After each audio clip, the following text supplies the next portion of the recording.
Olá, boa tarde para quem é da tarde, boa noite para quem é da noite, bom dia para quem é do dia. As casas que Jesus entrou.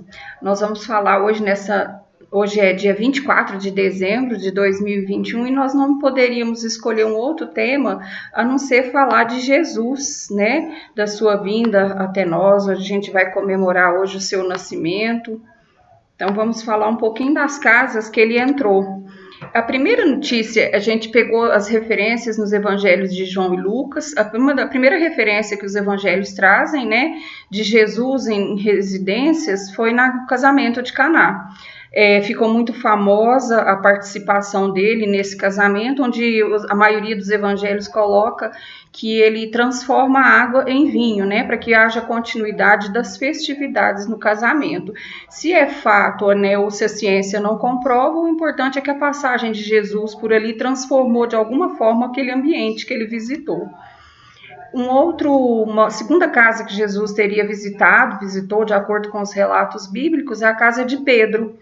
Eles saíram da sinagoga junto na companhia de João e Tiago, Simão e André. Chegando na casa de Simão Pedro, a sogra dele estava com febre, muito acamada já há um tempo, e ele resolveu visitá-la. Quando ele esteve lá, a febre curou e ela levantou para servir aos homens, né, aos amigos de Jesus que teriam levado ele para poder oferecer um jantar. Então, realmente mais um grande feito de Jesus em uma nova residência.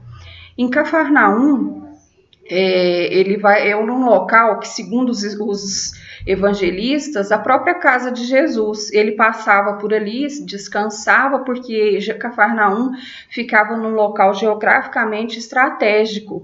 E ali ele foi na porta, a multidão se aglomerava na porta dessa casa, que segundo os evangelistas é a própria casa de Jesus. E ali em meio à multidão, ele chega lá e cura o paralítico. Os homens levam esse paralítico até ele e ele restaurou a saúde desse paralítico. A quarta casa, né, que os evangelhos dão notícia, foi a casa de Levi, mas Levi era chamado por Jesus de Mateus. Levi era um cobrador de impostos, né, e segundo a tradição, ali os cobradores de impostos, eles chamavam publicanos de má vida, né, e aí isso causou uma certa indignação. Quando Jesus esteve na casa de Mateus, né, Levi, esse cobrador de impostos, os fariseus, como não podia ser diferente, discriminavam ele, mas acaba que Mateus torna-se um excelente amigo, né, um dos 12 apóstolos, e deixa para nós o seu evangelho.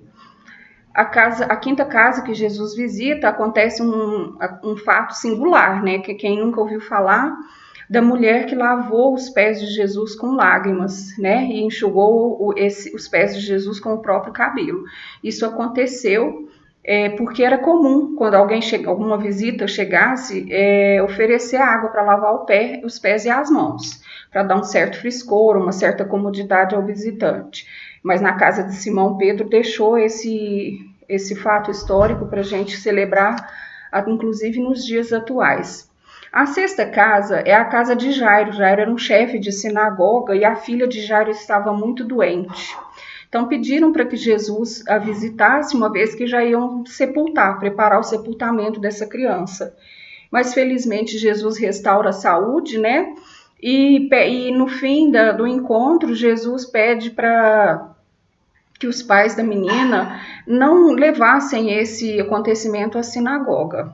E aí a menina acorda pedindo comida porque está com fome.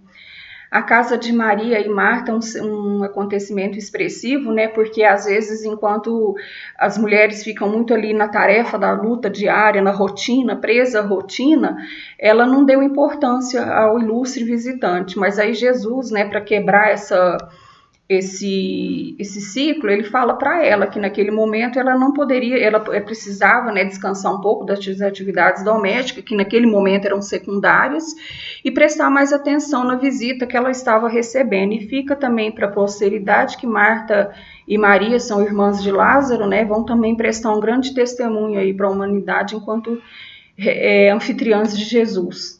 A casa de Zaqueu. Zaqueu também era um cobrador de impostos, ele era muito baixinho, muito pequeno, mesmo estatura diminuta. Quando ele fica sabendo que Jesus vai passar por uma determinada região, Ele sobe numa árvore para poder ver Jesus, e lá de cima da árvore, Jesus olha para ele e fala que naquela noite ele vai jantar com ele. E assim é, porque Zaqueu também abandona a vida, né, de cobrador de impostos e vai para seguir Jesus. Se fica também o legado de Zaqueu para toda a cristandade.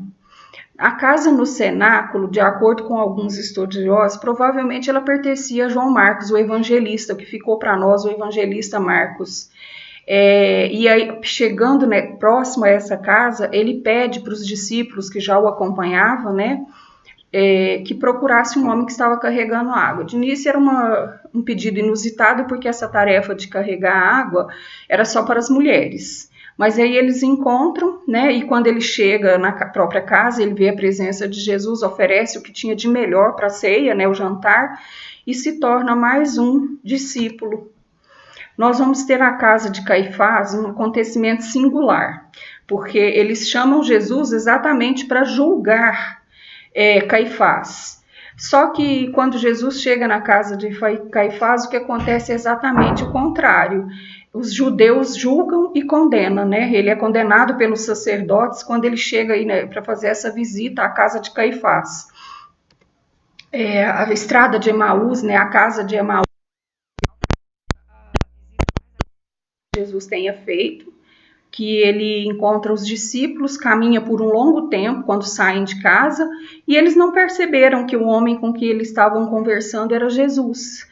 Mas só depois que Jesus deixa a companhia deles é que eles percebem quem que era o ilustre acompanhante que tinha deixado eles assim numa onda de paz e tranquilidade.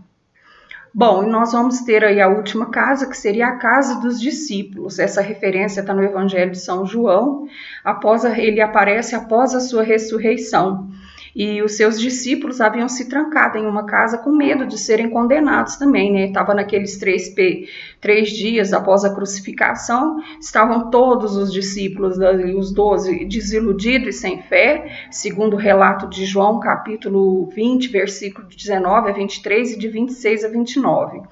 E Jesus aparece duas, mesmo com as portas trancadas, e esse sinal de que ele era capaz de entrar nessa casa, mesmo com a porta trancada, serviu para fortalecer a fé dos discípulos, porque a partir dessas duas aparições de Jesus, eles acreditaram nessa, entre aspas, ressurreição, no poder de que aquele realmente era o Messias prometido, né? E a partir dessas duas visões, eles começam a assumir o apostolado deles, né, de dar continuidade à Boa Nova. Bom, e com o que a gente aprende com essas visitas de Jesus? Ele vem trazer alegria, como lá em Caná, restaurar a saúde, aliviar e colocar a gente em movimento, como no caso em Cafarnaum, né, do paralítico. Ele traz o perdão, ele torna as pessoas mais sensíveis e hospitaleiras, ele ajuda a assumir o controle da casa, né? E a gente, especialmente nessa noite, pensando nessa entrada de Jesus no nosso lar, que a gente tem como trazer ele ainda, que é através do culto no lar. O culto cristão, ele tem não importa a crença religiosa, ele tem esse poder de trazer Jesus, de trazer a boa nova, de renovar os fluidos doentes, né? De trazer o conhecimento, de restaurar a alegria lá, como nas bodas de Caná. Porque Jesus, assim como na casa dos discípulos, após a sua morte, a sua crucificação, ele estará conosco, mesmo se as portas estiverem fechadas. Então, o culto lunar também não é novidade. E o interessante é que não é novidade nem é uma proposta do Espiritismo. O indivíduo que ora se protege com uma poderosa armadura, né? E aí a gente consegue fortalecer os nossos vínculos e afastar, né, os espíritos indesejáveis, malfazejos, que querem ver a gente desvirtuar da nossa rotina. Então, o que Joana de Ângeles nos propõe? Para que a gente pegue uma das 7 noites da semana, né, para o culto, para que o Jesus possa pernoitar com toda a sua alegria, energia restauradora na nossa residência. E que a família, o culto, segundo Emmanuel, o culto aperfeiçoa a família aperfeiçoada melhora a comunidade melhorada eleva uma nação. O roteiro é bem simples, é um dia, né, fixo durante a semana, naquela mesma hora, um copo com água fluidificada, para que os espíritos possam fluidificar, né? Que essa pleiade de Jesus possa fluidificar. Iniciar a reunião com prece simples, espontânea, mais do que palavra, que a gente tenha um sentimento cristão. A gente precisa seguir o evangelho, não precisa ser aquela sequência do trecho, né, capítulo 1 de páginas, ou aleatório, isso não importa, discute-se muito sobre isso, mas na verdade isso não é o primordial para o culto no lar. Quando tiver um ou mais membros da família, a gente não precisa elevar comentários referentes a outras religiões, não precisa cutucar o nosso familiar nos seus defeitos e nas suas dificuldades, a finalidade do culto não é para isso. E a duração tem que ser no mínimo, assim, no máximo de 30 minutos, né? Evitar manifestações mediúnicas, né?